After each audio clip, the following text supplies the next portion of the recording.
All right. Let's see. Let's dance. Are you ready? Do you think the people are ready, Nicholas? Nope. No. Well, they better be Never. because it is time. It is time. It is TLDR time. Ladies and gentlemen, boys and girls, listeners of all ages, the Dork Shared Gooniverse and Geeks Worldwide Radio proudly presents to you the greatest podcasting team in the world. He's the Fry guy, Nick Friar. I'm the bad cracker, Dr. Joe. Together we are the TLDR Comic Book Club, baby. How's it going, Nicholas? I thought we were talking about rebranding this as the Hellfriar Club. I thought Yeah, we went over this. you Hell, wish. I got the background and everything. What the fuck? This whole I wedding see you is finally got your shirt. Yeah, I did finally. Yes, Yeah. thank God it's out of shot because that would look really weird if I had it like right over that would look very strange. Yeah, I want everybody to envision this shirt for those watching the stream that this is a Hellfriar Club shirt, not a Hellfire Club. There's a second edition of the shirt with the helmet. So yes, we will get that out there. So yeah. Oh God, Billy keeps crossing things over into like to DSG world versus my actual work world. Now you're feeding into it too. I just don't know how to handle it. Like if there's one way to paralyze me, it is to do that. Bring the DSG to my work stuff. I have no clue what to do when that happens. You see, you're engaged now, Nicholas, right? And I know that you and your special lady friend are in the midst of planning your wedding and making sure that the special day goes off without a hitch. I will give you a piece of advice that I can only give to you, and that is, for the love of God, when you consummate your marriage, do not wear the helmet. Oh, what? That's the worst advice. Those disappointing advice you've ever given me in life. I've been planning that for years. Yeah, don't pull a Brad Petty. Don't make her wear, his jersey. Oh God, don't wear the helmet. Don't make her wear the helmet. We don't want anyone losing an eye on their wedding night. Okay. That shit is freaking sharp. I don't know why I always think it's Derek Lowe who actually did that, not Brad Penny. But Brad Penny, Alyssa Milano. Yeah. Yeah. Oh, geez. Because I know like Derek Lowe used to wear his I've heard that he used to wear his jerseys to like bars and things like that to go and attract women, I guess. So I don't know. Anyways, for those who are just catching us on Doc's Twitch stream, on our Twitter, maybe over on YouTube, if you would prefer to listen to our podcast in audio form, you can listen to it on the go, nice and easy. Make sure you subscribe to the show on any one of our audio channels and leave a 5-star review. You can find us on Apple, Spotify, Stitcher, Geeks Worldwide Radio, SoundCloud, like Joe mentioned earlier. Anywhere you can find podcasts, we're on the major podcasting platforms. If you listen to one of those niche ones, those smaller ones, and we're not there, let us know. We'll make sure we're there for you. But again, subscribe, leave a rating and a review, 5 stars, please. But Joe, where you at? You asked before if I was ready to get the show rolling. And I was thinking more about what of the news that we've gotten over the past week. Of course, we found out about James Gunn and how he's taken over DC. I've been ready for that forever. But the bit of news that I was not ready for, which actually I found out when you quote tweeted the news, I think from Hollywood Reporter or whatever, is that Henry Cavill is no longer going to be Geralt of Rivia after season 3 of The Witcher. And I know we're delving more and more into shows on this podcast. And I wanted to know if you wanted to expand on that a little bit.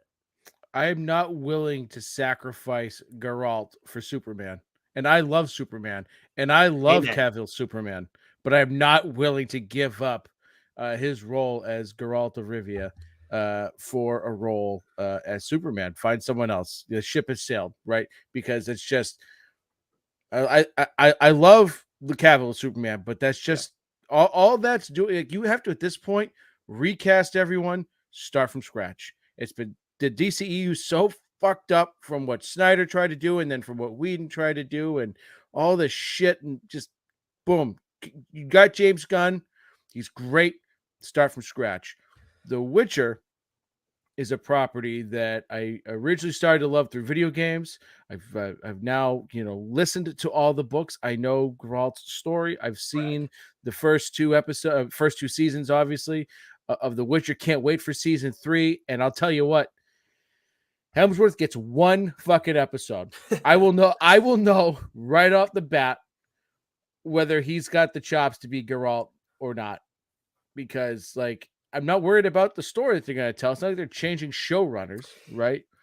Cavill has embraced that character so well. when I listen to the books and when I picture Geralt, it's Cavill, plain and Hmm. simple. He's embodied that character so perfectly. And I don't care how fucking yoked Liam Hemsworth is gonna get. He he's got one episode to fucking woo me over, or I'm out. Yeah, I don't blame you for being that stingy on it, and I'm not as stingy about it, but I'm in a similar ballpark. I think I'll probably watch the whole season because I love the world of of The Witcher, but at the same time, I'll know pretty quickly if like it's not the same, and I have a hard time imagining that it's going to be even close to the same level. And look, if Hemsworth had taken on the role originally and it just been his from day one, maybe we'd be fine. Maybe we'd be like, well, I don't know if I love it, but it's just him. But now we have someone to compare him to, and that's going to be a problem. The entire Yeah, season, we're going to be like, you say one episode, but I'll tell you what, if he goes you're like, okay, he passed, but you're going to feel that way on the next episode, in the next episode. I hope that Hemsworth approaches it in like knowing that, because then maybe we have a chance here at things kind of working out. But it's really frustrating, and yeah. I don't know if this is true. So this could be just me hearing bad information from different places on internet and just talking to other people. But I thought that he was leaving not because specifically he's taking on the mantle of Superman again. Because I'm with you, like forget Clark Kent, like you're Geralt of Rivia, Yeah. and you absolutely rock it. Like, hey, I want you back as Superman, but I'm with you 1,000%, Joe. I don't want it at the sacrifice of Geralt. But I was under the impression, at least I've heard that the reason that he's no longer taking on the role of Geralt because he's a fan of the series through the video games first, I believe, like you were as well. I wasn't into The Witcher until the show, quite honestly. Love it. Want more of it. Love the comics that we've read over the years and stuff too. Gonna read the pros at some point. But he's a fan of like the property before he was involved in it, and apparently the writers or the showrunners, whatever, at some point want to move away from the video games and the books, like the actual lore that they have, and there's a fuck ton of it because you've listened to all the Hmm. books. So if they're thinking about doing that, like yes, I'm frustrated and upset about Cavill leaving.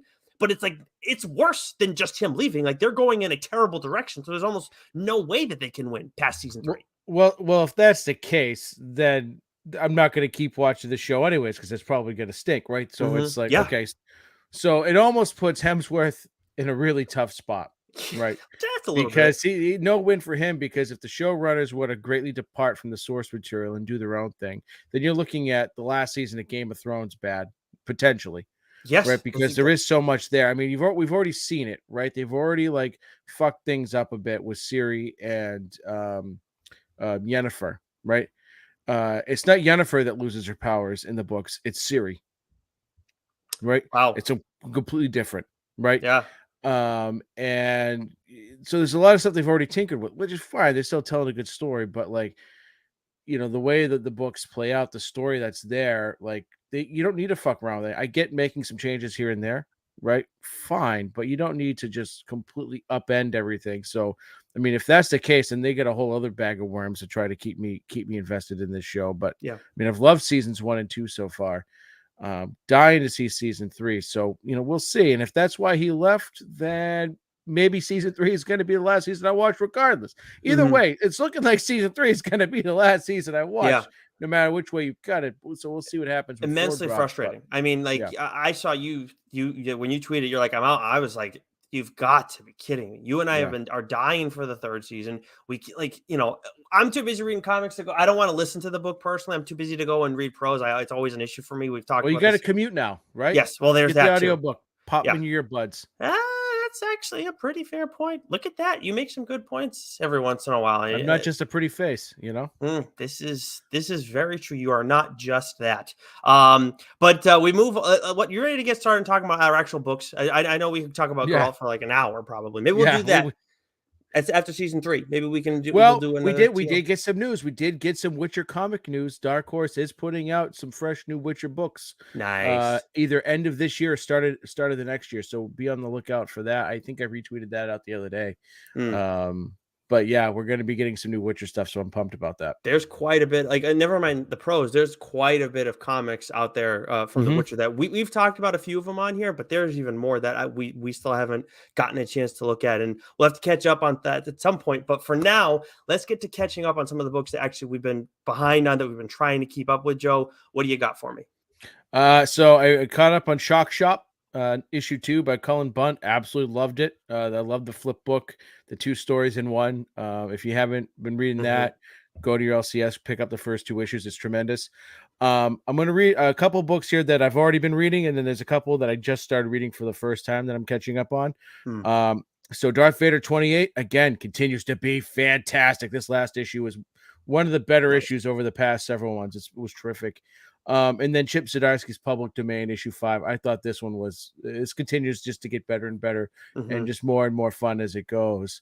But there's 2 books that have been sitting in my pile, so I've been picking up random number ones here and there, with the plans of reading them, and maybe I strike some gold. So the Mm. first one I read was Earth Divers number 1. I believe the second issue comes out this week or next. You'll hear us mention it coming up in a few moments. I stopped reading this one less than halfway through. I said, Mm. it's not my cup of tea. It was confusing.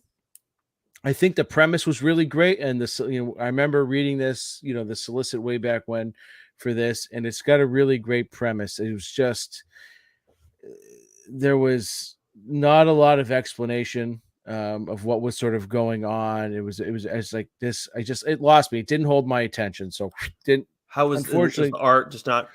No, the art was fine. I got no beef with the art. It's just like the storytelling and the characters. You're just like, who, what, why are they? What is going on? What this is? No, it didn't. And the pace It wasn't just there either. pace wasn't. Nothing was there Mm. really. The art was Nah. definitely the best thing about it. It just wasn't for me. Mhm. But the other book, and I remember talking about this on a solicit as well, is the '06 Protocol. Yeah. This is tremendous. I put this on my dibs list. Okay. This Nice. is it, or this is a book. Second issue again. It's going to come out this week or next. Um, really love the premise of this book. It's essentially, science. The government experimented. They, essentially when they were giving children, vitamin K shots or some sort of shot when they were children that they would normally get.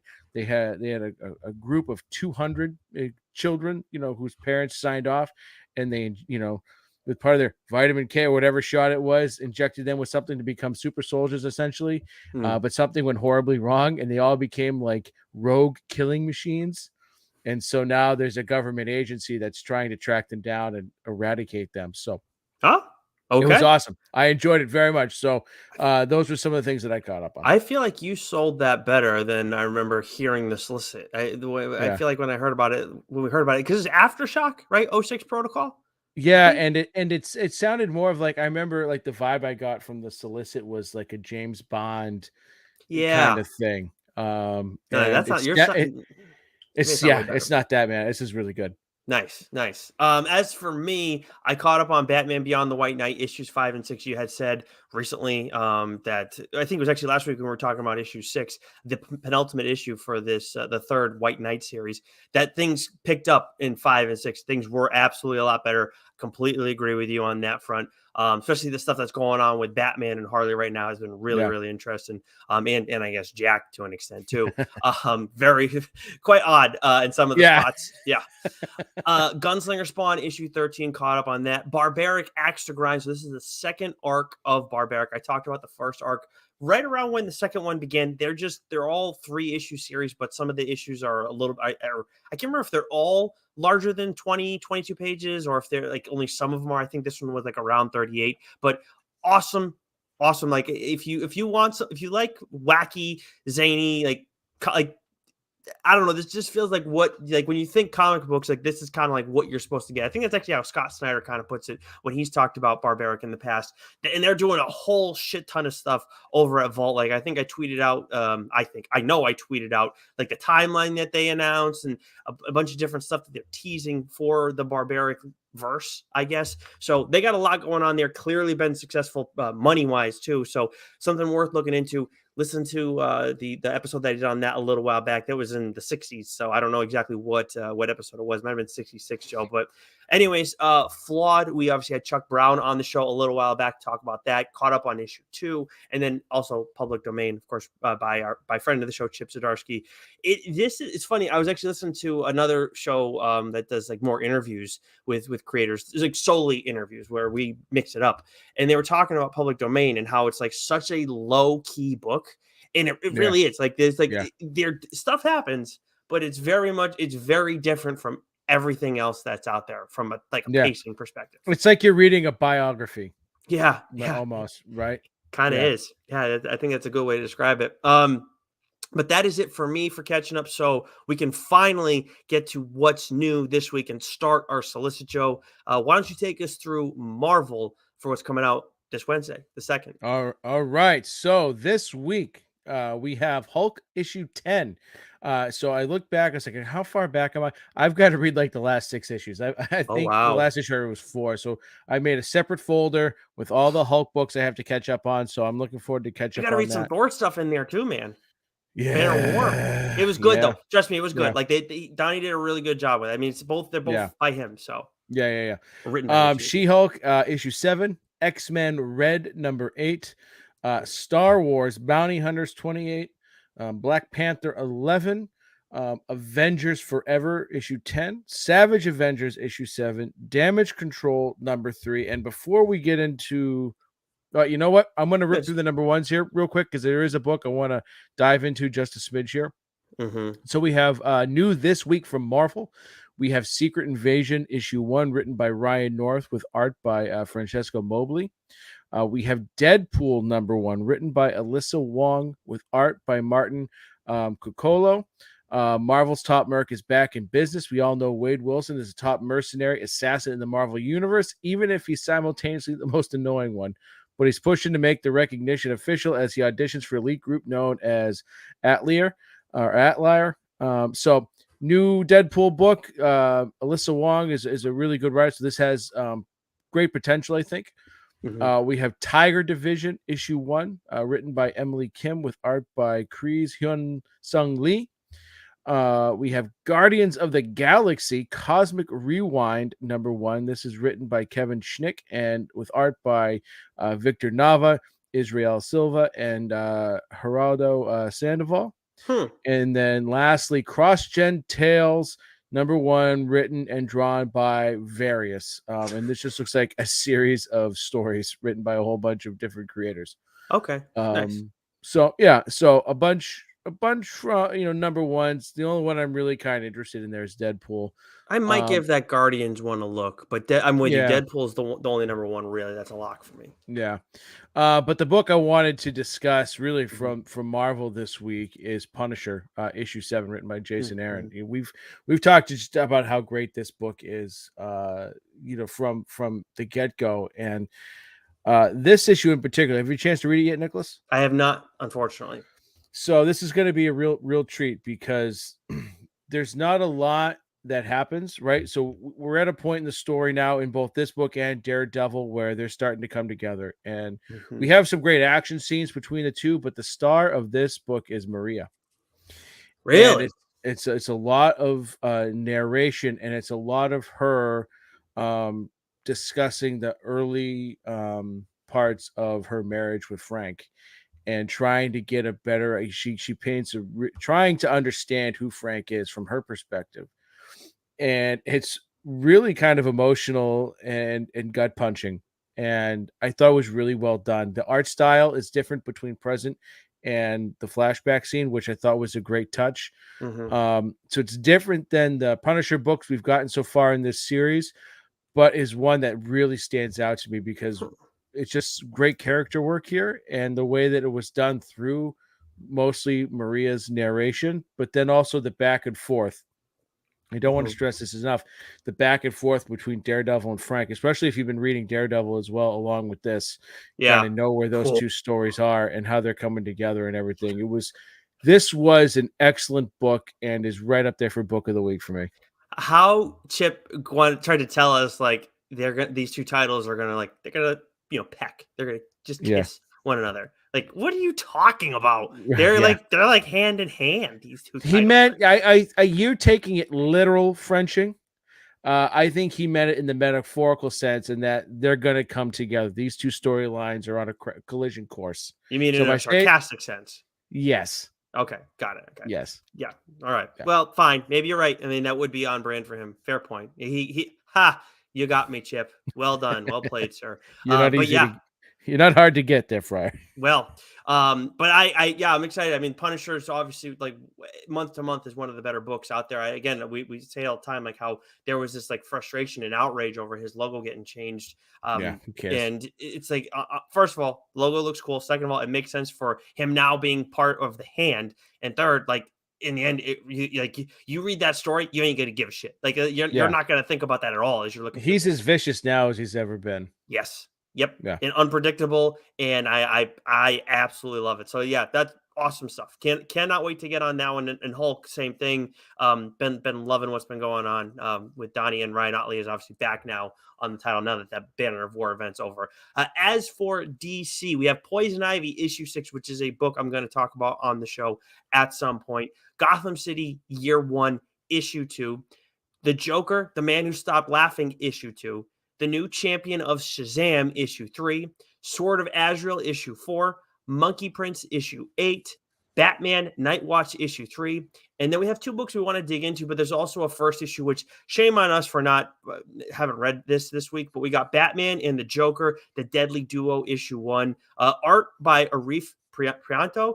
And I wish the writer was also the artist on this, but I'm not familiar with Arif's artwork, but I'm obviously going to give this a look. The writer on this is Mark Silvestri, who doesn't need any introduction. I'm very interested in seeing how this goes.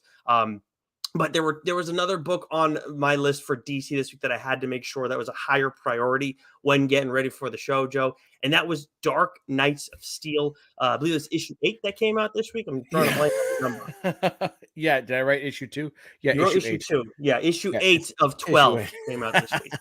Oh my God, dude. Outstanding from start to finish. But we've been this title's been on pause for a little while, if I'm not mistaken. It's been right? on a little bit of a break. We got that little 2 issue, or was it a one shot? I can't remember, if like when they were kids or something. And so it's been on a bit of a break. But so when I went to go read it, I was like, oh shit, am I gonna remember exactly? It didn't take it took all of 2 panels for me to remember what the hell had happened in the past issue. And the way this one ends, Nick. Oh man. Oh my God. Holy smokes. Like, I had a feeling that this character was going to do something, but I didn't see that. See, I didn't see that either. And I agree with you, but there's an additional shred of doubt that I have right now. And I'm wondering, is it who we think it is? Because there's a third party at play in all of this. Yes, And we yes. don't know like if there's any other type of manipulation going on. That's about as vague as I can put it right now without I'll put it spoiling this anything. way. Taylor hasn't held back, right? Because No. this is the type of series that this is, where the characters are like, they're playing their roles, but they're also playing different roles too. Mhm, So he's already killed off a bunch of people. So mhm. I wouldn't put him past it to be like, we'll have it be exactly what we think it is. I hope so. You know, Well, but man, it's like, and then just says to be continued. Like, yep. fuck. You Boom. can't, That's you it. son of a bitch.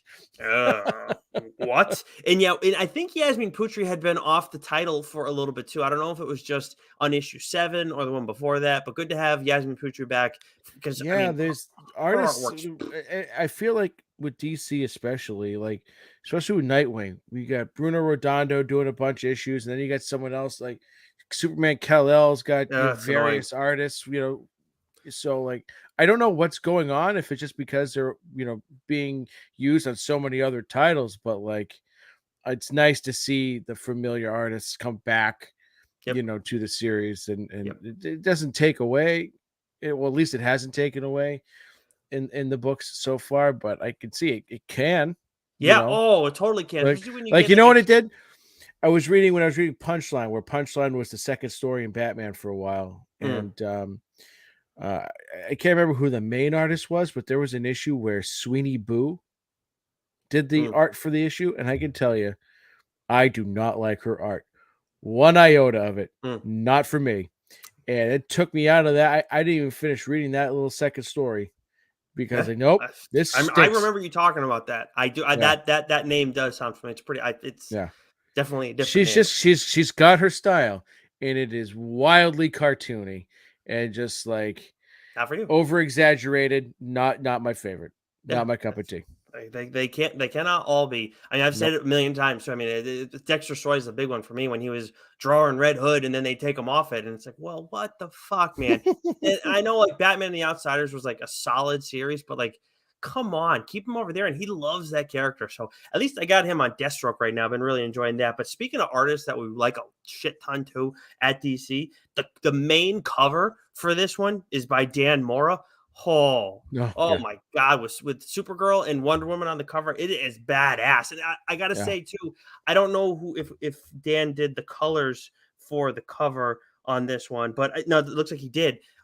This has like a slightly different feel to it. I mean, it is a bit like for Dan's usual stuff. He's always kind of brighter, but this, I mean, obviously it's a bit darker. We're talking about war. We're talking about medieval times, but just the way that he used the colors a little bit differently, it just had more of an edge to it. To the point where I Yeah. was like, this feels like Dan Mora, but there's But is like it? a different level to it that I really like, and it's not like a knock on what else he does. But yeah, is it him? And it Yeah. was so. Again, Yeah. just adding to like how talented of an artist he is. I can't Yeah. wait to see what he does after Batman Superman World's Finest. Yeah. Yeah. So yeah, so that was Dark Knights of Steel 2. I mean 8. Jesus, Joseph, fix your notes. But the other book we wanted to highlight, and it's my background for those watching. Thank you. Oh. I'm Ron Burgundy. Is Batman 129, right? So more Zdarsky, right? And I don't know if you've been reading this, Nick, but you need to be reading Zdarsky's run on Batman. It is so good. And the character that he's got that Batman has to face. That I mean, the past few books have been great. It's sort of been building up to this issue, and what we get here was absolutely excellent. Great action. I love when Batman is out. I don't want to say outmaneuvered, but like when he's on the ropes, when he's really got to like figure shit out, and he's got that. That's when I love Batman. It's this when Batman is always sort of like, oh, he's always 5 steps ahead, and that gets a little played. But when he's on his heels, when he's not at his sharpest, that's when I like him, because that's when I think you get this really great, innovative, and MacGyver like Batman. And so issue 129, Zdarsky's Batman, absolutely excellent. Well, when you just reminded me about him and planning and being so many steps ahead.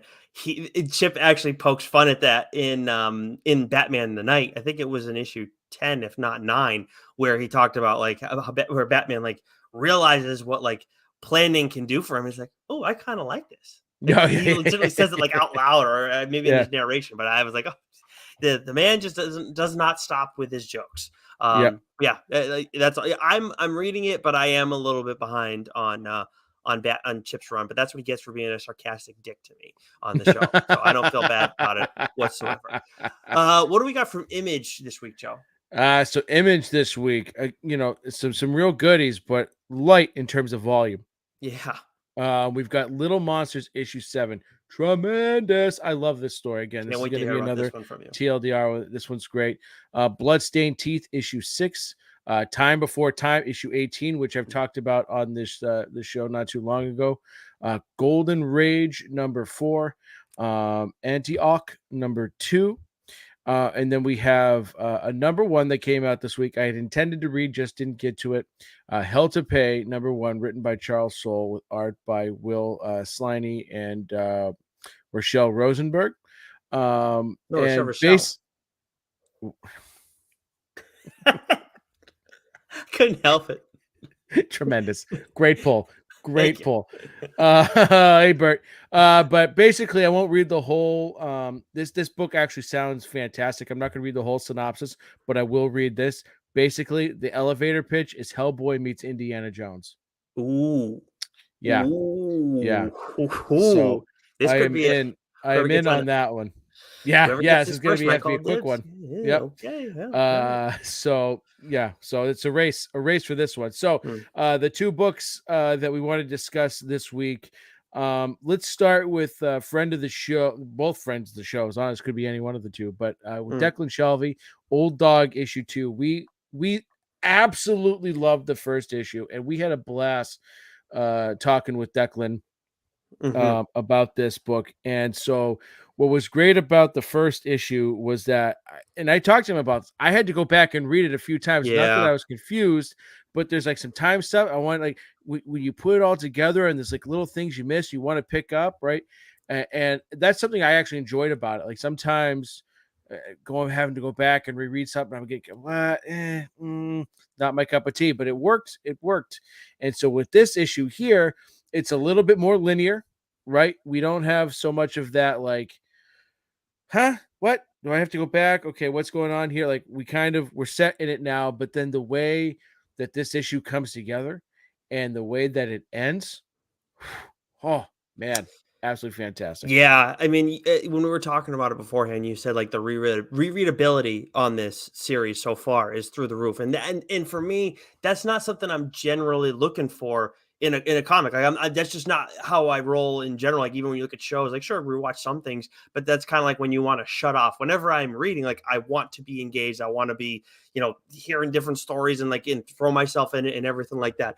But with Old Dog, like you said in that first issue, yeah, maybe confused isn't the right word, but I was very much thrown off at the end of that series. I mean, that end of that Yeah. first issue, because like you said, the way the coloring was done, like you knew there was a time jump, but Yep. just it wasn't what we expected. So you had to go back and kind of skim through things and sort things out. With this one, it wasn't there to that degree, which I appreciate a little bit. But at the same time, I still had to go back because we get the ending and it's like, whoa, wait. Yeah. Yeah. Stop Yeah. everything. This Yeah. is what's going on right now. Like did not see it Yeah. coming at all. And it's moving at like a fairly like linear pace, the whole story, and in like an even pace. And then you get to the end and it's like just a screeching halt. Like, what the Yeah. fuck? Yeah, there's a wonderful thing that he's doing here with the storytelling. And you're right, confusing isn't the right word. Mm. Uh, but like it's a puzzle. What we're Yeah. getting Yeah. is a really elaborate puzzle here. Way to put it. And I've got a feeling that when this arc ends, right? He told us that this is going to be like if you never write, I think he's got more planned out, but Yes. like when this one ends, like if it doesn't continue on, like we'll be satisfied. Hmm. I can't wait to see how that last puzzle fits, right? Because I Yeah. feel that's what we're getting like this jigsaw puzzle. We're getting pieces that kind of fit together, but maybe not like all together at once. But then when that last piece is put in, it's just been holy shit. Yeah, and it's been like that at the end of every issue. It's Yeah, been awesome, man. It's a totally different experience. Like we talked about yeah, public domain, where it's like a totally different experience than anything else you're getting in comics right now. Old Dog is right there too. yeah. It's unique for sure.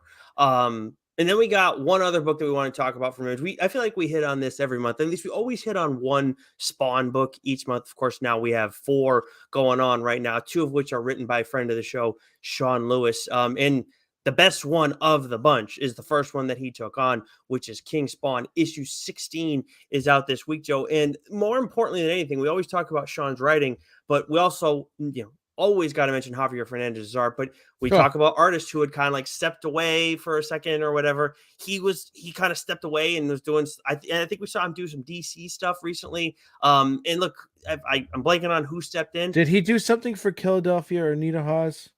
Maybe are you thinking of Simon Kudransky? Because No, maybe. I feel like I maybe saw his art, but I could be completely making that up. But continue. Sorry. Anyways, yeah. Either way, I know he did DC stuff. I know I saw something there, so maybe we're going to see some more of that too. But seeing him step away, the artist who stood in like did a solid job, but still, like at some point, I think in the first issue that Fernandez wasn't there. I was like, wait a minute, is this actually his stuff? Like the color palette was off, and I know that's not his job, but still, something just didn't seem right. Him being back in the mix, man. like there's a reason that Sean Lewis calls like some his like splashes in his spreads Javi pages, because they are unlike anybody else's. They're friggin' outstanding, man. Like I think that was the moment. I didn't even check to see if Javier Fernandez was back as much as it's on the cover. I just knew. I think the first page. I was like, yeah, that feels like Javi. And then we get the spread on page 2 and 3, and it's like, oh yeah. Javi's back for this issue, and then I confirmed it. Yep, 100%. Yeah, Oh my 100%. God, so good. Yes. Yeah, his art is exceptional.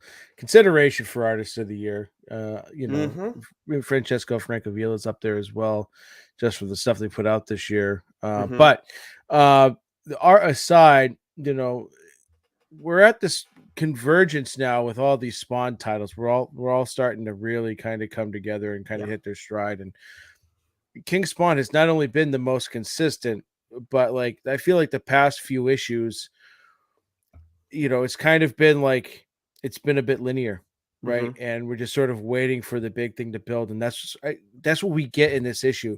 There isn't like this massive thing that happens or massive action scene or anything like that, but I think what we finally get in this episode or in this issue is the method to Al's madness, because we've seen a lot of madness coming from Al, and he's really pissed off a lot of people. One of those, being Terry. So seeing how things sort of evolve, where we see a new direction, or the direction that they're going in with this, I thought it was excellent. I really enjoyed this one. I mean, I've enjoyed them all, but this one in particular. So Yeah.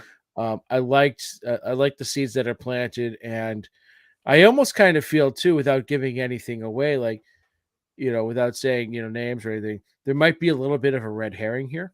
So I'll be interested to see what this next Ooh. episode brings. That's a good point. I Yeah. didn't consider that. That's a really good call, Joe. That could Yeah. end up being the case.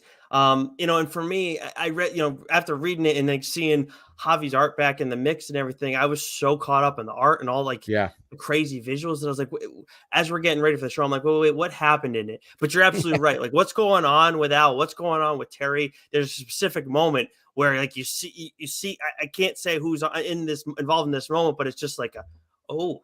So shit's kind of going to get real right now.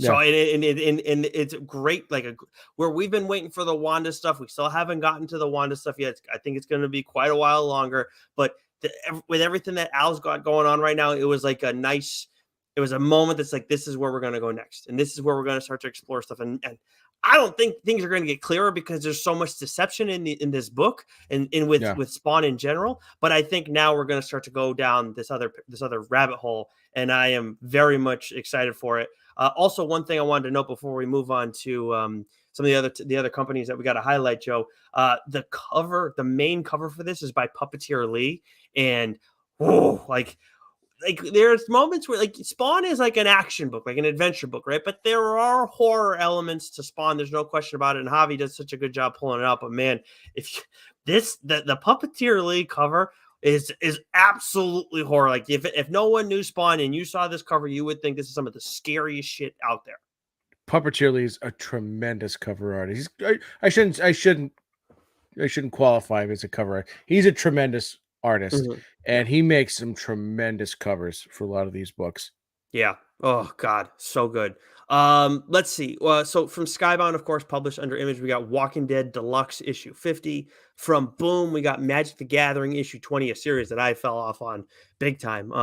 It's kind of was like whatever for me. I'm not a Magic guy, so like I was trying, but maybe someday I'll go back to it. But we do have a number 1 from Boom, Joe, that you wanted to let the people know about. Yeah, Boom number 1. They've been on fire lately.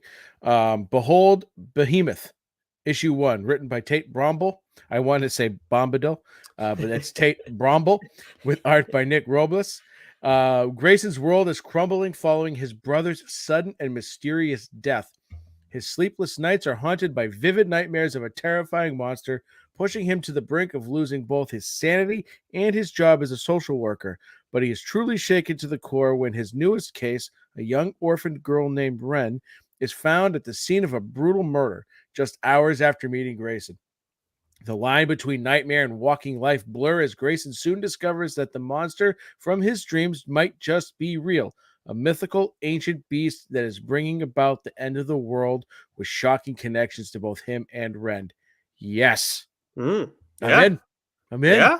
Okay. Right? You want to call Let's dibs do it. without even reading it? No, I'm gonna read it. I'm not Mm. calling dibs. I'm gonna read it. I'm just It's saying, I got did my it on a attention. couple. All right. Okay. I mean, Yeah. if I called Well, dibs right yeah. now, you'd be screwed. Just saying. Well, I'm gonna read it, Nicholas. So go ahead, call dibs. I'm gonna read it. You do that. From Dark Horse this week, I'll blow through these next two first, Joe. We got because we are running behind. Night of the Ghoul issue 2, Survival Street issue 4, Count Crowley, Amateur Midnight Monster Hunter issue 4. Then we got Quick Stops issue 1 by Kevin Smith. Yes, that one, and Jeremy Simser. And then the Ones issue 1 by Brian Michael Bendis and Jacob Edgar. From IDW, we got TMNT Saturday Morning Adventures issue 2, which I know Swaggins is into this series, right? It's on our pull list. Yeah. Nice, love it. Dad of the Year, Earth Divers issue 2, Star Trek Picard Stargazer issue 3, MLP issue My Little 6. Pony. Oh, okay. You got to spell that one out for me, John. I mean, Oh, come we on, got come to. on. This is a We've big been week doing for this. Violet and Mac. We've been doing this long enough. You should know. My Little Pony. IDW. Come on, son. Okay. And then Transformers, that's fair. Transformers, Shattered Glass, not to be confused with Shattered Grid, a little on the nose, IDW. Volume 2, Issue 3. Dynamite, a company we don't highlight week to week, we always mention them in our solicits, but Joe, there was a reason you wanted to bring them up this week. Yes. So we have Vampirilla versus Red Sonja, issue 1, written by Dan Abnett with art by Alessandro Rinaldi. But the book I wanted to highlight, again, friend of the show, haven't mentioned her name in a long while. One of our first and early interviews. Yeah. So Cherish, issue 1, written by Katana Collins, who wrote the wonderful Harley Quinn series that takes place within the Murphyverse. She, of course, is the wife of Sean Murphy, with art by Gabrielle Catano. When the blood of the boardroom floor moves from metaphorical to literal, Cherish is the story of Amelia Fellows, a young woman who witnessed the betrayal and murder of her father at the hands of those he once trusted. Unfortunately for Amelia, the people behind her father's death are some of the richest, most powerful people in the world. If Amelia wants justice for her father, she'll have to get it herself as the well-armed, high-tech vigilante Cherish. Great potential. Okay. Great potential. Yeah, definitely got to check this one out. Don't call dips. I want to check this one out. Before we get into the second week of our solicitation, we got 4 more weeks to cover still, Joe. End After End issue 3 comes out from Vault this week. The 4th issue of Astronaut Down from Aftershock comes out this week. That's a book I'm planning on talking about on the show. Dogs of London issue 5 is also out from Aftershock. Titan has Blade Runner, Black Lotus issue 4, and then of course Comixology is supposed to have Barnstormers issue 3 out this week, which is by Scott Snyder and Tula Lotte, which you've been really enjoying through the first 2 issues. Yeah, but they've done a shit job at like telling you when these books are coming out. Yeah, they've been doing that all around. Because have you read Book of Evil? Did you know Book of Evil was out already? It is Isn't out that on your list? Yes. Yeah, it is.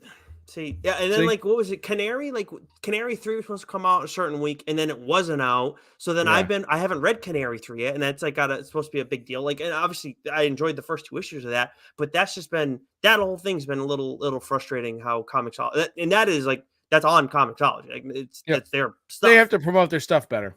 Yes, 100%. But let's move into the week of the 9th, Joe. Second week of November. What's coming out from Marvel that week? Okay, so from Marvel, the week of 11/9, we have The Amazing Spider-Man issue 13, Moon Knight issue 17, Venom issue 13, The Avengers issue 62, Wolverine issue 27, Ghost Rider number 8, Spider-Man number 2, Marauders number 8, Legion of X issue 7, Captain America Sentinel of Liberty issue 6, Star Wars High Republic issue 2, X-Men Legends number 4, Damage Control number 4, and it's the name of the new name for the show. Actually, I'm gonna put that out there. Yeah, and then an ass ton of number 1s, which I will just sort of rip through real quick. So we have Fantastic Four issue 1, written by Ryan North with art by Abin Coelho. We have Axe Judgment Day Omega issue 1, another tie-in to Kieran Gillen's event here. So written by Kieran Gillen with art by Guy Villanova, right? That's how Yeah, I we'll think you got it right. we'll pronounce that. Yeah. Spider-Man: The Lost Hunt, issue 1, written by J.M. DeMatteis and art by Elder Messias. And so I'm gonna read. I didn't plan on reading this, but I'm gonna read it real quick. You got a lot of So, names. Holy crap. as Peter Parker and Mary Jane prepare for their new lives in Portland, a man from Craven's past stalks them. Who is this mystery man? What does he want with Spider-Man? Find out when we return to the time period after Spider-Man: The Final Adventure, when Peter Parker was powerless. Are you fucking shitting me? You're going to be dropping a Spider-Man Craven book, and it's based off a book that no one's ever fucking heard of? I'm supposed to know that shit to read that? No fucking way. Get out! Get out! It's Spider-Man. You got to do it.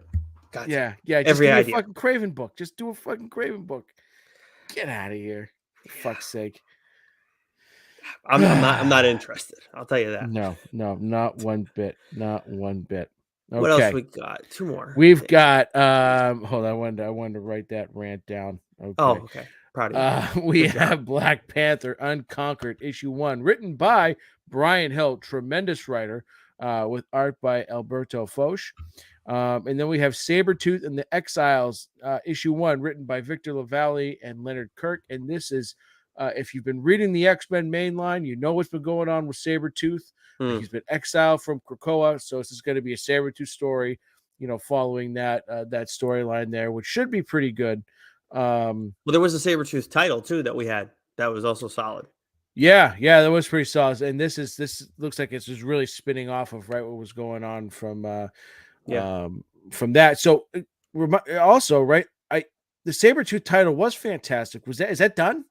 I think or have we just not got an issue in a while? I think it was a mini series because I don't. I didn't finish it. Like I remember it was only a couple issues and like it dropped off. So yeah, we'll have to go back and see if we can figure out exactly where things ended there. But I think I remember seeing this title at some point and thinking, okay, this is where they're going next with Sabretooth. Like they were clearly building towards like Sabretooth and having like his own team ish somewhat. Yeah. That's what this is here. Then we got from DC the week of the 9th, we have Dark Crisis issue 6, Wonder Woman 793, Nice House on the Lake issue 11. That's the penultimate issue of that series, right, Joe? Yeah, you get that one, but you couldn't get MLP. I'm yes. You think? Oh, you think that? I think most people would expect I would get Nice House on the Lake right over My Little Pony. I mean, that we've talked about enough on this show. I don't know. Anyways, Batman versus Robin issue 3, Batman Urban Legends 21, Batgirls 12, I Am Batman issue 15, You Are Batman issue 15, She is Batman issue 15. So fucking confused. Superman Son of Kal-El issue 17, Batman Inc. issue 2, Flash Fastest Man Alive issue 3, Death of Superman 30th Anniversary Special issue 1, Multiversity Teen Justice issue 6. That made me feel real fucking old, by the way, because I remember being in my local comic shop buying that book. And it came in the black, the black Mylar, cover. And I remember buying 2 because I knew buy one, open it, buy one, save it. I still got it. But man, that was yeah, it was a long time ago. Yes. Only one of us was able to enjoy that event because one of us was 1 at the time. So young bastard. That long ass time ago though. So then a couple first issues. We got the new Golden Age issue 1 by Jeff Johns and Jerry Ordway. And then we got Wildcats issue 1 from Matt Rosenberg and Steven Segovia, who, of course, we've seen doing a lot of Spawn stuff over at Scorched. The Halo Corporation has gathered a motley crew of operatives led by Cole, Grifter, Cash, who are going to make the world a better place, no matter who they have to kill. Obviously, this is a must-read book. I mean, we talked about the Cole series, the Grifter series that we got in Batman Urban Legends early on from Matt Rosenberg. And then I think we also saw him we saw him meet Red Hood in the course of that story. He did not show up in Chip Zdarsky's story, but awesome stuff there. Matt Rosenberg definitely has a good feel for Grifter. 100%. Very excited to see what he does with the other Wildcats as well. Of course, those wondering, like, Wildcats, where are they from originally? Because they sound familiar. They were originally an Image property. This is Jim Lee's baby. So very excited to see them in the mix more heavily again with DC. Should be. I can. I've been dying to get more Grifter stuff ever since the Batman Urban Legends run. Yeah, give me a Grifter figure too, right? Grifter statue. Well, there's a McFarlane has made a figure, so there is that is out there. I didn't buy it because I think I sent it to you. I put it on our show Instagram account. I got like a throwback one when I was visiting San Diego. So like I don't need 2 Grifter figures. I don't have that kind of space, unfortunately. I have like 15 Red Hood ones, but I'm not entirely liquid right now. I'm gonna have to wait before I buy them. I do have a Geralt of Rivia Henry Cavill action figure, though. Yeah, the Liam Hemsworth one's gonna look like a fucking puss. I will not be getting that one. That's for damn sure. No. So speaking of Image, we have Spawn the week of the 9th. We have Spawn 335, Radiant Black 19. I still haven't read 18 because I can't read it digitally, and I haven't been able to find a physical copy of it. Oh no. Do a Power Bomb issue 6. Love Everlasting issue 4, Starhenge book 1, The Dragon and the Boar issue 5, Seven Sons issue 6, Kaya issue 2, Unnatural Blue Blood issue 4. That's a Mirka Andolfo book. The Least We Can Do issue 3, Three Keys number 2, and then we have a couple number 1s here. We have Two Graves number 1, written by Genevieve Valentine with art by Amy Wu. I've been nailing the names today, by the way. You sure about that? 100%. Gospel. I need a reel of you pronouncing everybody's names. Let's see who's like, Joe, what the fuck? Yeah. What the fuck? Yeah. Gospel number 1, written and drawn by Will Morris. We have Soldier Stories written by, now we have a few writers here. This, I didn't want to write various for a very specific reason. So Soldier Stories, issue 1, written by Reverend William J. Bellamy, Jalsa Conway, nailed it, Brian Anthony, Megan Farrell Burke. I read those names because they are veterans, and they are telling their stories through comic book form, and with various artists attached to this. So that's awesome. That'll probably be a very important book for some people to read. We have The Knight and the Lady of Play, written and drawn by Jonathan Luna. And then we have Skull Kickers, 10th anniversary super special number 1, written by Jim Zub with art by Edwin Wang. Nice. Yeah, Wang. Right? And then of course, did I pronounce that correctly? Yeah. And that's a re-release. So that was one that obviously came out a decade ago. Right. Then we got Skybound Dark Ride issue 2, and then Skybound Presents After School issue 4. From Boom, we got a couple number 1s. I know there's one you wanted to highlight. We got Firefly Keep Flying issue 1, which is got to be one of the best titles I've ever seen. Written by Jeff Jensen with art by Nicola Izzo. What's the other one though that you want to talk about from Boom? So Specs number 1, written by David Embour with art by Chris Sheehan, who was the artist on the Autumnal, right? So he's a tremendous artist. There was another book I think we saw him on recently, right? That we were pretty excited about. He's been doing he had been doing art, at least on the first arc of the House of Slaughter. That's what it was. Yep. Okay. Right. Yeah, that's what it was. Yeah, must have been. Okay. Anyways. So what happens when a couple of misfit teens mail order a pair of X-ray glasses and realize they've received much more than what they bargained for? But all Kenny and Ted want to do is not feel like outcasts in their small Ohio town. The world is turned upside down when the magic specs they receive unlock a world of possibilities. Their wishes start out innocent enough, right? Looking at some boobies. But when they wish that their bully would disappear, things take a cursed turn with far darker consequences than they thought possible. Okay. Definitely sounds interesting. I could give this one a look. Let's see. Dark Horse. What do we got? Take us through these next few. I'll rip through a bunch here. So Dark Horse, the week of the 9th, we have Minor Threats issue 2, Shock Shop, friend of the show, Colin Bald. Issue 3 comes out. From IDW, we have TMNT issue 134. We have My Little Pony Classics Reimagined issue 1, by Megan Brown and Jenna Ayob. We have Star Trek The Trill, issue 1, written by Jody Hauser with art by Henry Prestaya. We have TMNT, The Armageddon Game, The Alliance, issue 1, written by Eric Burnham and Roy Mercado. That one has potential.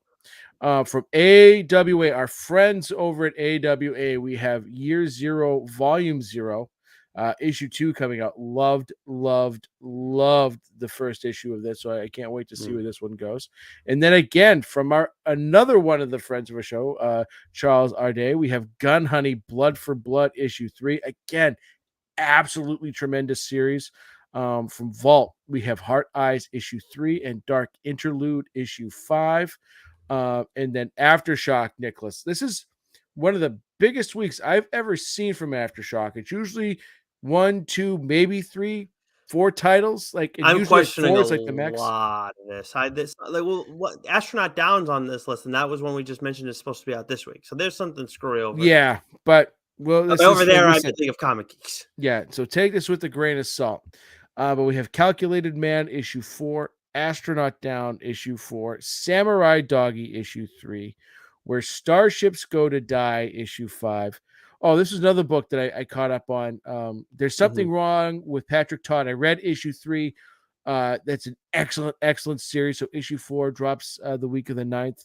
We have Vineyard, issue 3, Jimmy's Little Bastards, issue 2, Last Line, number 2, and then the 06 Protocol, issue 2. And then we have no a way couple. all these are coming out that one week. I would be stunned. Some of these, like 06 Protocol, makes sense because it's been about a month since that first came out, maybe even a little bit longer. Patrick Todd's been coming out with some regularity, but yeah, we'll see if this is really accurate or not. We're more saying this so you guys have it on your radar. That's what matters most. That's right, baby. So you're like, where'd that book go? We don't know. Blame me, Comic Geeks. Yep. Fucking idiots. We have Fear of Red Planet, issue 1, written by Mark Sable with art by Andrea Olampari. And then the book that I want to highlight real quick, in this, again, written by, I can't tell you, we got friends of the show fucking everywhere, all across the world, Nicholas. The Last Ride of Pillar and Pride, number 1, written by John Lees with art by Joe Mulvey. When Ben Pillar and Eli Pride were kids, they did something incredible. They saved a young girl's life and stopped a madman. They were heroes, but that was a long time ago.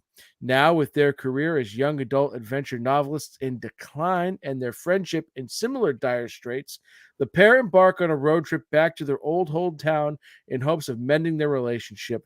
But a new evil has emerged in the town of Tarragon Falls. Can Pillar and Pride be heroes again? Very interesting. Yeah.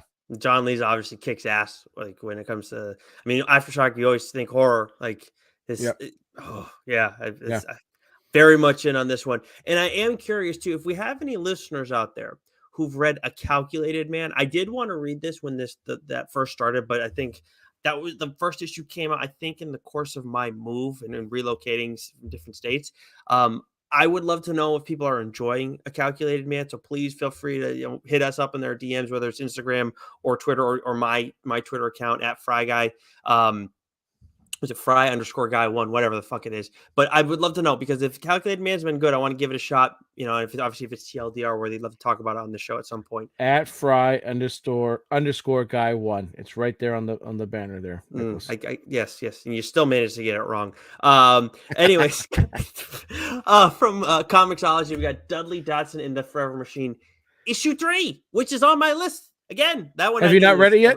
That one I knew was out there. I had not gotten to it yet. No, I got it. You know what? This weekend going to be a big Comixology weekend for me. That's what I'm going to do.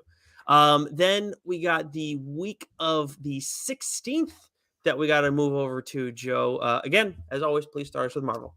All right. With the mouthful that is Marvel, we have Immortal X-Men, number 8, She-Hulk, number 8, Iron Man, number 25, Gambit, number 5, Midnight Suns, number 3, Thunderbolts, number 4, Shang-Chi and the Ten Rings, issue 5, Wakanda, issue 2, Namor the Submariner, Conquered Shores, issue 2. Why can't you just call it Namor, Conquered Shores?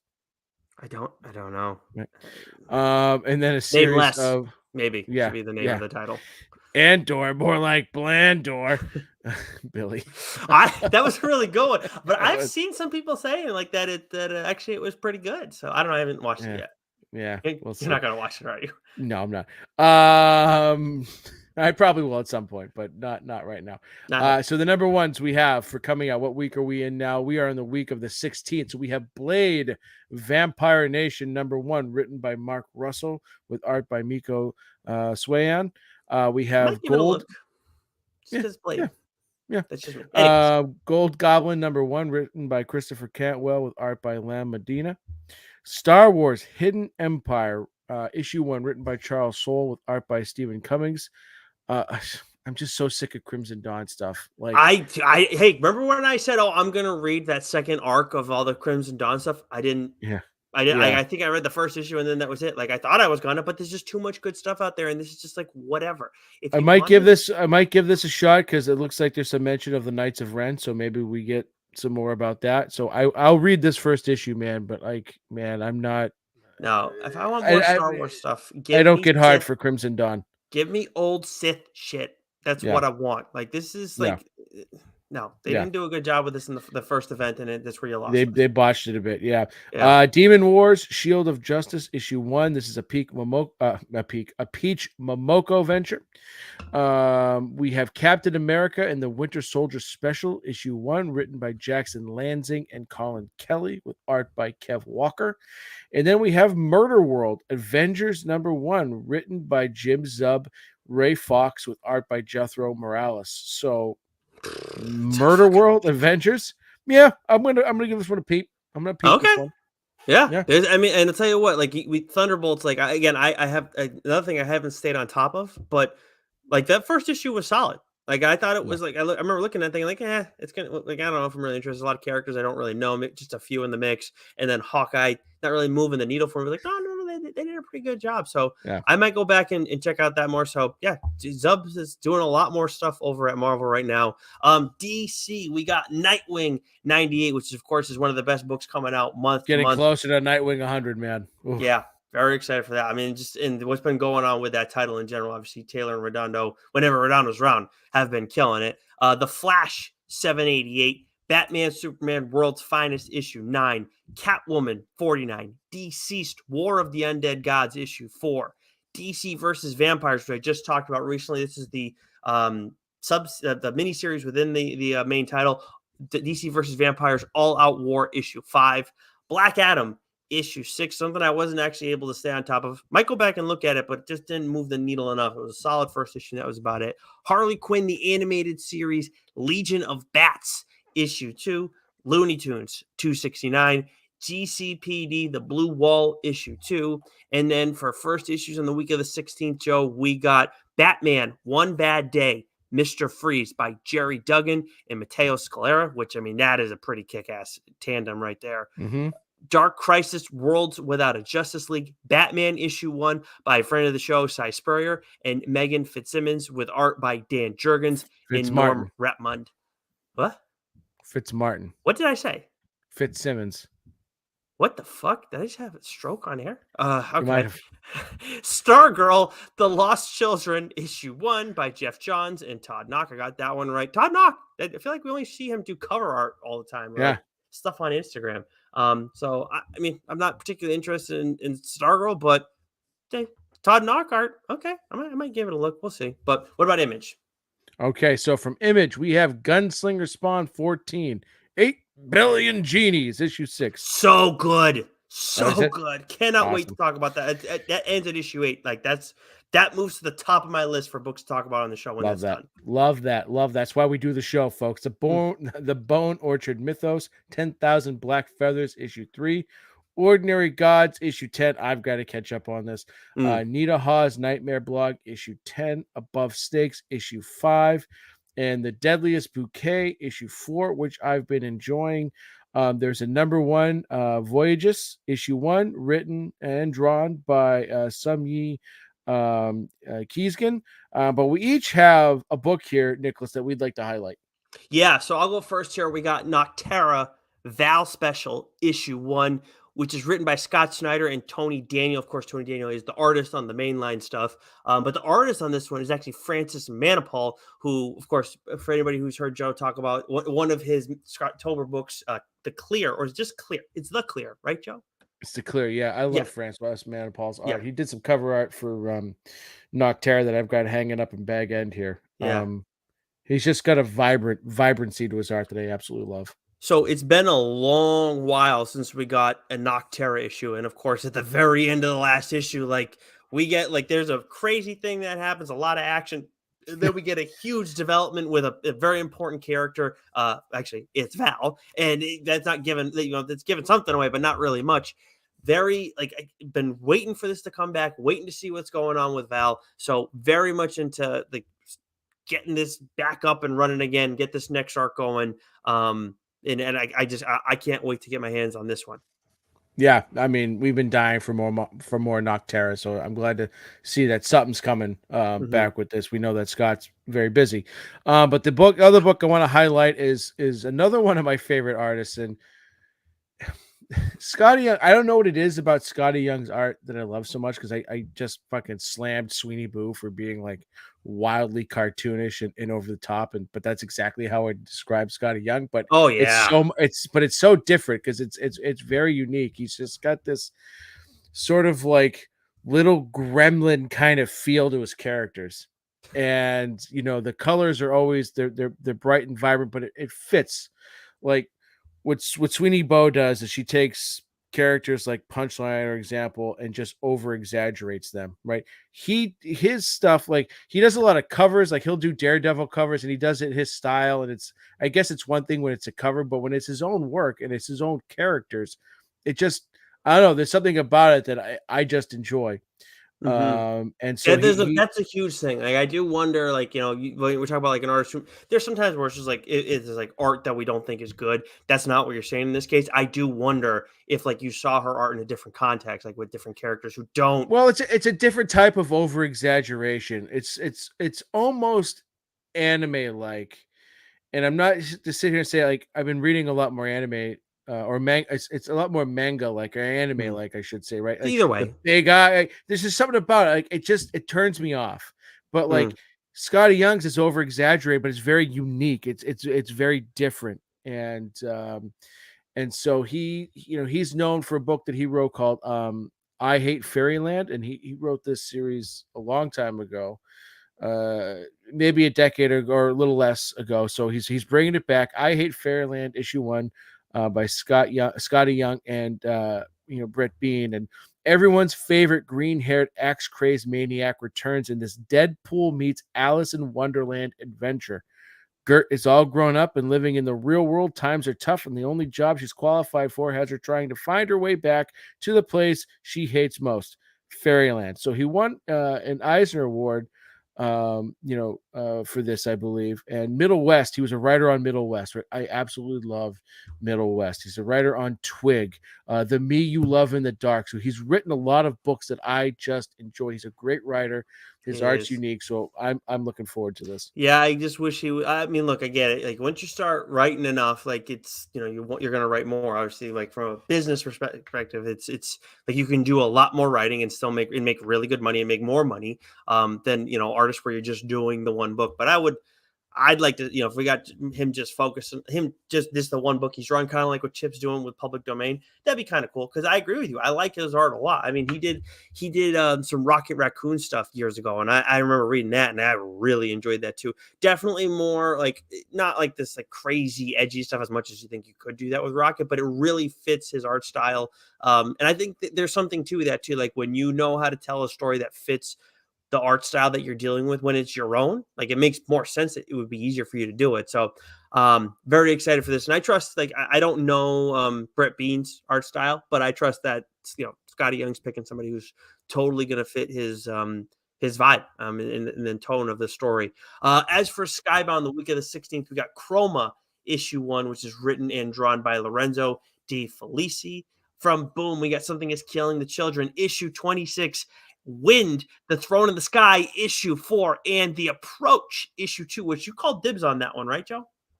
I did. The approach was fantastic, and this was a great reminder. I need to read the last issue of Wind. I Ah, missed that one. okay. We got Dark Horse, Overwatch, New Blood, issue 5, Young Hellboy, Assault on Castle Death, issue 3, Masquerade, issue 3, and then for first issues we got Resident Alien, The Book of Love by Peter Hogan and Steve Parkhouse. Why don't you take us through the next few? All right, so IDW, we have True Cult issue 4, Crashing number 3, and then Star Trek Resurgence number 1, written by Dan Martin with art by Andrew Grant. No titles from AWA this week, but from Vault, we have one that I want to discuss. This is, Mm, again, our guy, Cullen Bunn. yep. We talked to him about this book when we last chatted with him. Actually, the next two books that we're going to discuss, we talked to him both about. We talked to him about both of these books. There we go. So this one from Vault is Door to Door, Night by Night, issue 1 by Cullen Bunn with art by Sally Cantrino, and I believe she was the artist on what was she Well, I know the she did. I last book walked. you'll ever read. Was she the artist on that? No. No. She was the artist on a book I read called Human Remains. Yeah, it's in the synopsis. Yeah. Human Remains and Yeah, I Walk but with I Monsters. wasn't looking at it. See, I wasn't even looking at it. It just Maybe came to the you top should. of my tongue. Well, shut your damn mouth. Oh, well. Shut your mouth when you're talking to me. just shut up. Coming across real stupid right now. Just shut up. So Door to Door, Night to Night comes the story of a motley crew going to battle against supernatural evil throughout the American South. Perfect for fans of The Boys, BPRD, and Proctor Valley Road, which I read and I absolutely loved. The Heritage Miles sales team travels from town to town knocking on doors. They're the best at what they do, which also means they're the worst. They're broken, each and every one of them, haunted by a closet so full of skeletons they're bursting. When they discover a terrible secret behind one faithful door, it opens their eyes to a world full of real monsters hidden in every small town. Yeah, I mean, when we talked to Colin about this one, it sounded great too, especially the background where he has like with like salespeople and everything. I'm excited for this one. Like, and I do wonder if we should split these two books so we can talk about them on the show. And Yeah, before I, let's do that. yeah, okay, but I think we should flip a coin though. Like, Okay. because I don't know, I feel like I could go either way. Like, I mean, so we got from Aftershock, Chicken Devils issue 2, and then we got Foulness in the Walls issue 1, and this is by Cullen Bunn and Rodrigo Zayas. A horror prestige format. Oh, this is a one shock though, so maybe not. Maybe we'll just flip a coin on who gets. Actually, you know what, Joe, you can have dibs on Door by Door, Night by Night. I'm going to be the good friend here and let you have that. Okay. Well, yeah, it doesn't matter, but we'll just do it. One's a Boom. one shock though, so it's a little bit different. Like you can't do a whole Okay. episode on a one shock. True. A horror prestige format one shock from the mind of Cullen Bunn. After a tragic loss, George hopes to rebuild his life. He moves into a new house. He gets a new job. He starts dating the girl of his dreams. Sometimes, though, guilt can be as malevolent as an evil spirit. Sometimes ghosts follow you. Something is rotting in the walls of George's new house. Something hungry. I think I like Cullen's work in general, but his one shots are some of my favorite stuff that he's done. Like he did a few years back, and I'm very much excited for this next one. So, it's obviously I would like to have a thing to talk about on the show at greater length, but I'm very excited to look at this one just from a selfish, like from a reader's point. All right, Joe, we still got 2 weeks to work through, so we're gonna have to fly through these. We're gonna fly here, baby. Yeah, We're gonna fly here. We got the week of the 23rd. All right. So we have from Marvel, The Amazing Spider-Man issue 14, Daredevil issue 5, X-Men issue 17, X-Force issue 34, Captain America Symbol of Truth issue 7, Deadly Neighborhood Spider-Man issue 2, Defenders Beyond issue 5, and All Out Avengers issue 3 with a slew of number ones. Star Wars Yoda issue 1 written by Kevin Scott with art by Nico Leon. We have Doctor Strange Fall Sunrise issue 1 written by Trad Moore with art by Ron Lim.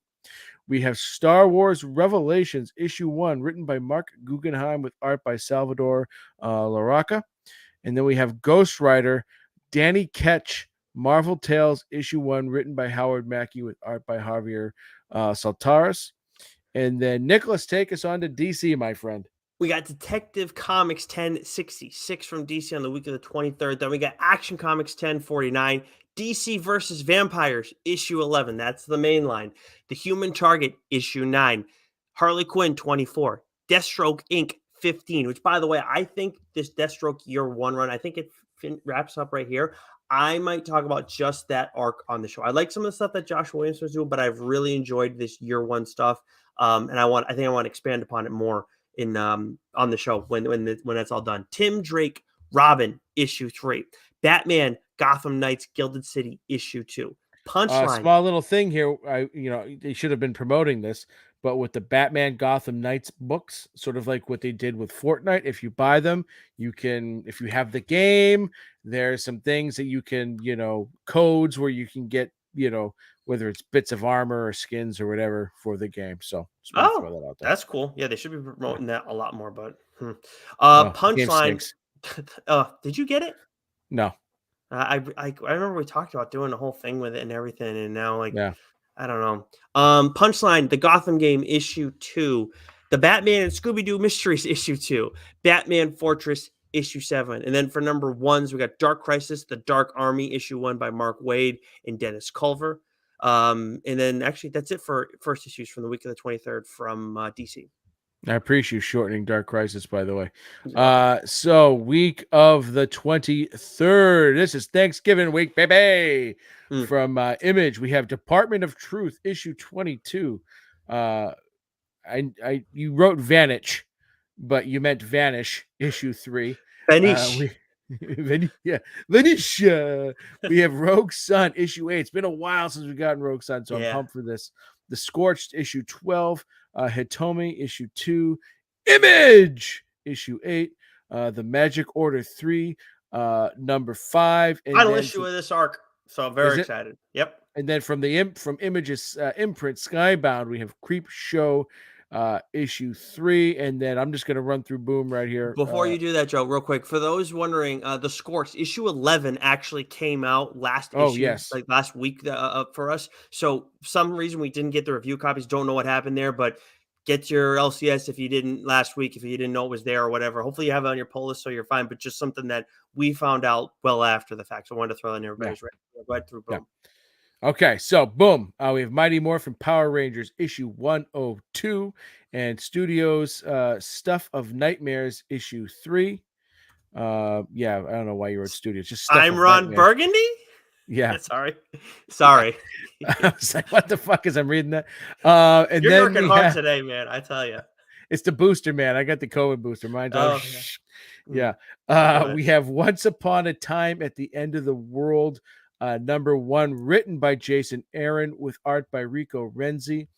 In this epic post-apocalyptic tale, Miseo and Mezzi have never met anyone like each other, and they'll need all the help they can get to survive a planet ravaged by environmental catastrophe. This epic trilogy, each issue overflowing with 30 story pages, spans a lifetime. This is a fucking mouthful. It sounds good. It's interesting. It's Jason Aaron. It's Boom number 1. I'm going to give it a go. My only hope is that it's not too heavy-handed with the you're killing the earth stuff, with all your FOTS and running your AC and all that shit. Jeez. All right, I'll wrap us up here for the week of the 23rd. We got Dark Horse Parasomnia, The Dreaming God, issue 4. Of course, it's by Cullen Bunn. IDW, Dark Spaces, Wildfire, issue 5, Scott Snyder, Hayden Sherman. Teenage Mutant Ninja Turtles, The Armageddon Game, issue 3. From AWA, we got Sacrament, issue 4, which Joe and I have been absolutely loving this series. Vault, Mindset, issue 5, and Giga, issue 5. Aftershock, again, which we're a little getting confused here. The 06 Protocol issue 3 is supposed to be coming out in this week. There's no way that they're putting out two issues in a month. But anyways, we move over to the week of the 30th, the final week of November. Joe, please, as always, Marvel. All right, Christmas season now officially with week 5. From Marvel, we have Star Wars Darth Vader issue 29, New Mutants issue 32, Strange issue 8, X-Terminators issue 3, and then a slew of number 1s, which I'll some rip interesting here ones too. Thanos. Thanos. I spelled it right for the record. I spelled that one right. That wasn't on me, everybody. That was on No, I the just had Name a Master over here. random speech That impediment. should be the name of the Thanos. Namor book. Name Master. Yeah, Thanos, Death Notes #1, written by J. Michael Straczynski and various other writers. We have Planet Hulk, World Breaker, issue 1, written by Greg Pak with art by Manuel Garcia. We have Extreme, X-Men #1, written by Chris Claremont and Salvador LaRocca. Please tell me you were fucking around there. Extreme, X-Men #1, Extreme. I'm thinking Gambit. I see Claremont. I'm thinking Gambit. I'm thinking French. Why not? Oh I'm going. Extreme. Extreme. Extreme. Read all about it. Extreme X-Men. Issue 1. We're up past my bedtime here, Chief. By Chris Claremont and Salvador LaRocca. Yes, I again, Claremont, I don't know. Like the Gambit series has not been very promising. On top of some of the other fastball gone. Lost know. it. Anyways, back on track. Jesus Christ. Avengers Assemble Alpha #1, written by Jason Aaron with art by Brian Hitch. Jason Aaron's been a very busy man lately. Yeah. Peter Parker and Miles Morales Spider-Man Double Trouble, issue 1. Look at this. Written by Mariko Tamaki and Vita Ayala with art by Jiruhu. Gurihiru? This is a kid's book, though. This is Gurihiru? Yeah. Is it a kid's book? Yeah. It's okay. It's Mariko Tamaki. She's great. Get it for Violet. Get it. Yeah. It's probably too young for Patrick at this point, but definitely. I love Mariko Tamaki, and it's nice to see her over at Marvel now. What do we got from Nightwing, my friend? From DC, we got Nightwing 2022 annual, Detective Comics 2022 annual, Batgirls 2022 annual. Then we got Fables 157, which Joe talked about on the show a little while back. Blue Beetle for the first issue. We got Blue Beetle Graduation Day issue 1 by Josh Trujillo and Adrian Gutierrez. DC's Grifter got run over by a reindeer issue 1. This is like an 80-page special, a ton of writers and artists mixed in on this one. We got John Stewart, The Emerald Knight issue 1 by Jeffrey Thorne and Marco Santucci. Let's see, Nubia and the Justice League special issue 1 by Becky Cloonan, Michael Conrad, and Stephanie Williams, with art by Aletha Martinez and Amanke Nahulpan. Justice Society of America issue 1 by Jeff Johns and Michael Janin, which I assume is going to be on some people's radar after watching Black Adam, which was solid. I did enjoy it. Especially the Justice Society part. I was a little surprised that I liked it as much as I did. Then we got 2 first issues that we did want to highlight. I'll keep mine quick, Joe, but this looks really fucking good. Waller versus Wildstorm issue 1 by Evan Narcisse, Spencer Ackerman, and art by Eric Battle. This is something that's, I guess I should read the synopsis real quick. In the early 1980s, as the Cold War stubbornly refuses to thaw, a new battle heats up for the soul of the intelligence agency, Checkmate. As the agency's superheroic public face, Jackson King, a.k.a. the Armored Battalion, former leader of Stormwatch and the symbol of American might, has long suspected that Adeline Kane is up to dirty tricks overseas, engineering horrors that betray everything he believes about service to one's country. And I believe Adeline Kane is Deathstroke's wife. I'm pretty sure that's who that is. But anyways, this sounds like it's got a little espionage going on and everything. So I'm very much interested in checking this one out, Joe. But there's another one too that I know you want to at least touch on a little bit. Yeah, we have Superman Kal-El Returns special issue 1, written by Various, drawn by Various.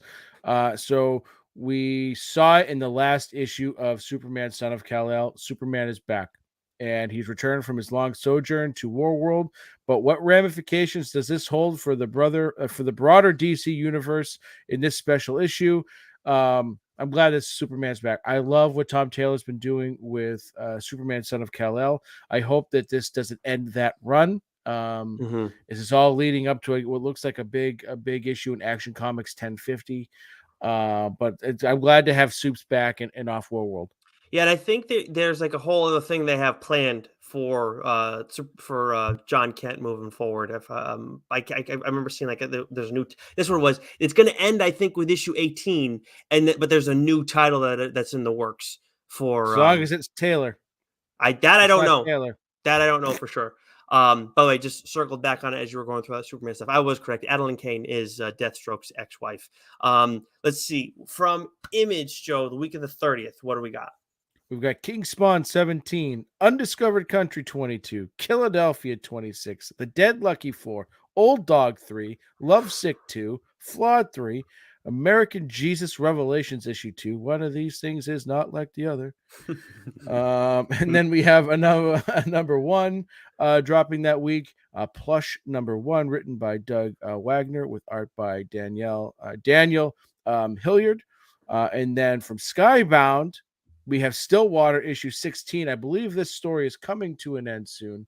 You know what? I'm just gonna wrap us up if you don't mind here, Nicholas. Go for it. From Boom, we've got Briar issue 2. This has been excellent. We have Damn Them All issue 2. Don't read the second issue for either of those two, bastard. And we have Magic Nahiri, the Lithomancer number 1, written by Shannon McGuire, with art by Fabiana Mascalo.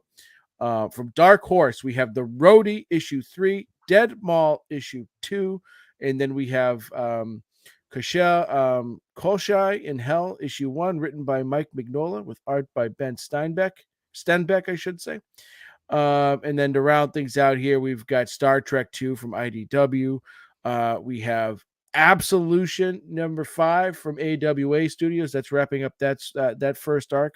And Erratic Recharged number 3.